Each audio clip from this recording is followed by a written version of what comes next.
লক্ষ্মীপুরে বৈষম্য বিরোধী ছাত্র আন্দোলনের সময় ছাত্র জনতার ওপর সাবেক যুবলীগ নেতা AKM সালাউদ্দিন টিপু গুলি চালিয়েছেন বলে অভিযোগ রয়েছে।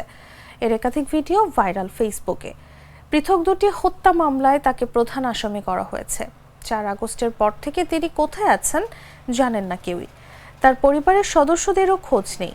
এর মধ্যে সরকারি নির্দেশনা অনুযায়ী লাইসেন্সকৃত অস্ত্র জমা দেওয়ার কথা থাকলেও টিপু তার অস্ত্র জমা দেননি। সোমবার লক্ষ্মীপুর জেলা প্রশাসক সুরাইয়া জাহান বিষয়টি নিশ্চিত করেছেন। টিপু লক্ষ্মীপুর সদর উপজেলা পরিষদের চেয়ারম্যান ও জেলা যুবলীগের সাবেক সভাপতি। তিনি আলোচিত লক্ষ্মীপুর পৌর মেয়র প্রয়াত আবু তাহেরের ছেলে। সরকারের নির্দেশনা অনুযায়ী মঙ্গলবার অস্ত্র জমা দেওয়ার শেষ দিন ছিল। বিভিন্ন সময় এই জেলার 33টি লাইসেন্সকৃত অস্ত্র জমা পড়েছে, কিন্তু শেষ দিন রাত 12টা পর্যন্ত টিপু অস্ত্র জমা দেননি।